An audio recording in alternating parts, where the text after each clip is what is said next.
Voilà, aujourd'hui, en fait, je vais animer une petite banderole d'arrivée pour des circuits automobiles ou autres courses, ou simplement pour montrer qu'on peut un peu donner de la vie à une animation avec simplement des petits mouvements comme ça par-ci par-là. Alors, je suis allée voir sur Internet qu'est-ce qui existait comme tuto. Et j'ai constaté que beaucoup de tutos en fait abordent le sujet avec Cinema 4D Studio, alors que moi par exemple j'utilise la version Broadcast. Donc je vais faire ce que je peux avec peut-être d'autres outils que ceux qui sont utilisés en règle générale, mais qui dépannent parfaitement bien et qui donnent à l'arrivée quasiment le même résultat. Voilà, donc on prend un fichier nouveau. Voilà. Je vais créer 2 cylindres. Donc, je vais d'abord mettre celui-ci à, par exemple, on va mettre 400. On va essayer de rester dans des chiffres ronds. Et là, on va lui mettre 10. Entre ce trou 10 et 5. Voilà, parce que je vais absolument montrer que le drapeau peut rester à sa place, en fait. Donc, ici, pour le drapeau, ah non, c'est pas un drapeau, c'est un fanion d'arrivée. Je vais essayer d'utiliser les termes. Mettez-le à -Z, ça facilite le placement de la texture par après.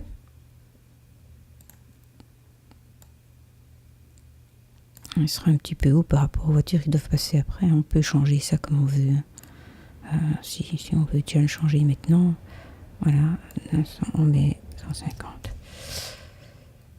Voilà. Je double le cylindre. J'ai doublé le plan, pas nécessaire. Le deuxième cylindre ici, je le place de l'autre côté. Pourquoi j'ai créé ça? En fait, c'est pour montrer une zone d'influence. Je vais vous expliquer ça par après. Alors, le plan, je vais le mettre en dessous. Le plan ici, je vais lui donner plus de segments pour que le flottement soit plus agréable. Soit plus doux. 50-50 pour l'instant. Et ce plan-là, je le transforme en objet. Après, je vais aller chercher ici un transformateur secousse qu'on utilise peu mais qui est intéressant. C'est un petit peu le jiggle avec J ou G selon les logiciels que vous utilisez.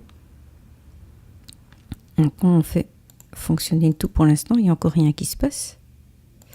Je vais diminuer un peu ici, comme ça on verra tout de suite, très vite par après. Donc quand il se passe un effet, alors c'est normal parce qu'en fait dans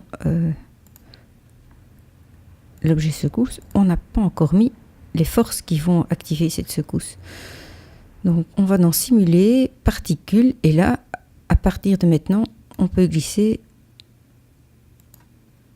toutes les forces nécessaires à faire bouger ce bandeau. On va un tout petit peu augmenter l'intensité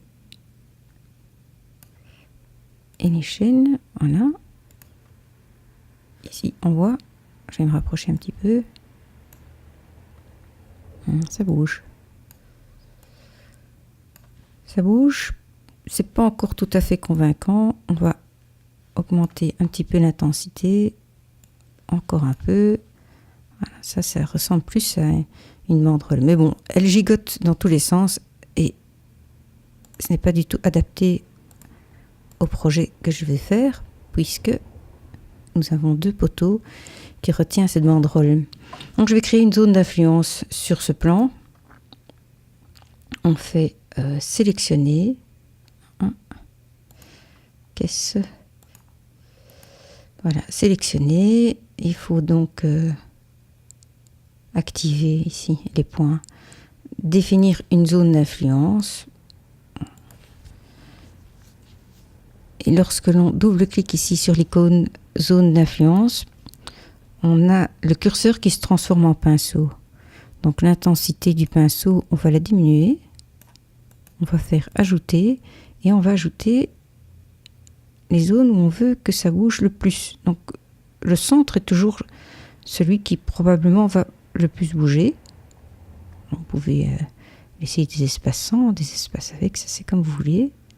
Par contre, on va retirer toutes les zones qui approchent vraiment ici le poteau.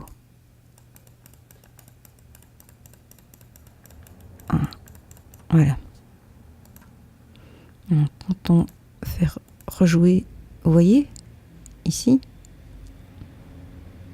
ça bouge beaucoup moins. Ici, alors je pense que je dois rajouter la zone en restriction ici, voilà, pour vraiment que ça soit efficace. Voilà. Maintenant, on peut, dans la turbulence, augmenter tout à fait la turbulence. Vous voyez, ça reste fixe. Alors pour... bon, après, il faut jongler un tout petit peu. Hein. Il faut trouver les échelles de turbulence, les vents, les... Voilà, moi je montre un exemple comme ça, mais vous en faites un peu ce que vous voulez. Hein. Pour accentuer un tout petit peu ça, dans Simuler, je vais rajouter une gravité. Peut-être pas nécessaire, mais moi je la rajoute quand même. Voilà. Hop, on est avec gravité ici aussi. Peut-être que ça suffit. Voyons, enlevons ça.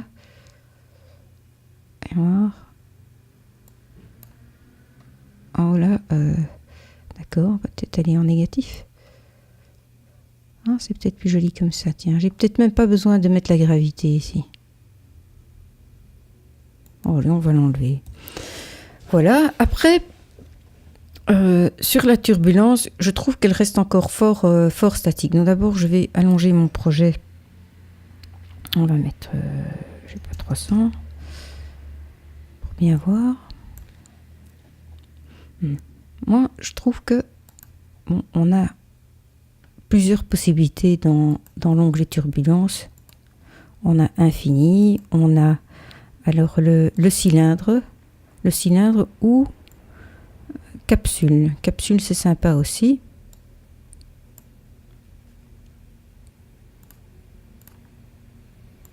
Vous voyez, ça vous permet de, par exemple, de ne faire volter comme ça que le bas. Alors il faut jongler un petit peu avec les valeurs de ça ici. Où est-ce qu'il est,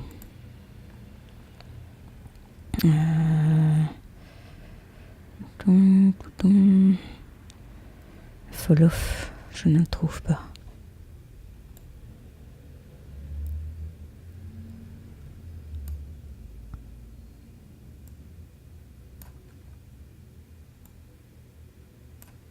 Laissons un petit peu juste le bas volté comme ça.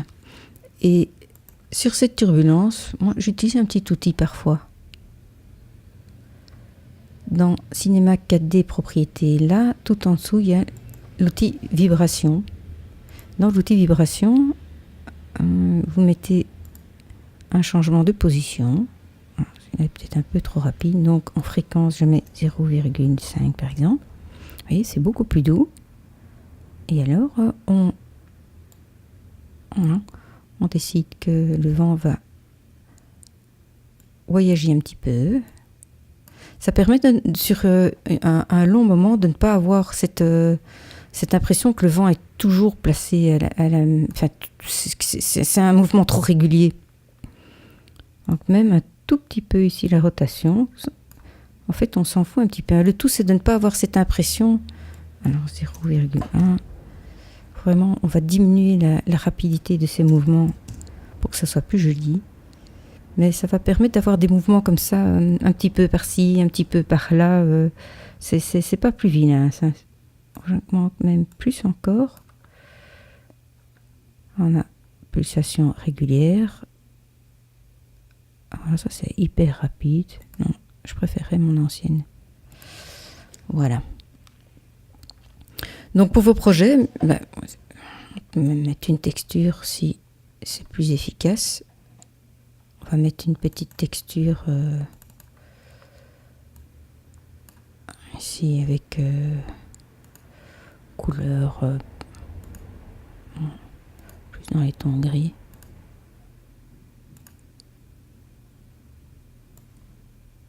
Sur les cylindres. Avoir un petit rendu.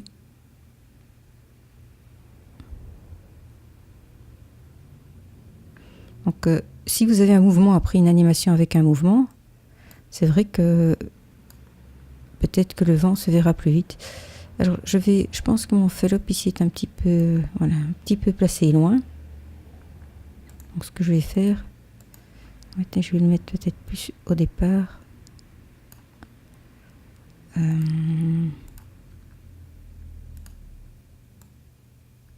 Ici.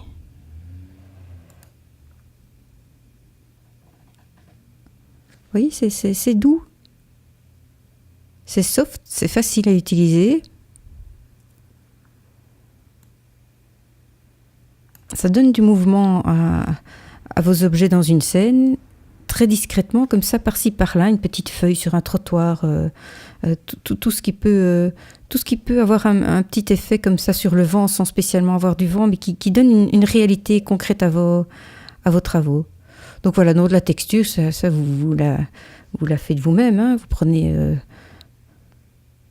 un GIMP, et puis voilà, vous faites ici, c'est les carrés, le blanc. Alors si on regarde bien ici, il y a même un tout petit effet en fait que j'ai rajouté pour donner cette impression de tissu vraiment, qui se voit seulement si on se rapproche très près, qui se voit très peu de loin. Et ça, c'est tout simplement un bruit que j'ai étiré. Donc, quand je prends ma fenêtre ici, ce sont des calques, donc j'ai différents calques, et ici dans bruit, voilà, j'ai juste mis à 800 ici, et j'ai diminué en hauteur, et ça donne cet effet de fibre en fait, que l'on peut repérer ici. Tous les petits détails comme ça qui sont vraiment minimes à rajouter, il ne faut pas hésiter à les rajouter, c'est tout ça qui donne une certaine réalité au projet. Voilà, donc c'était le tuto, qu'est-ce qu'on va appeler ça, banderole secousse turbulence, et avec Cinema 4D Broadcast. Au revoir.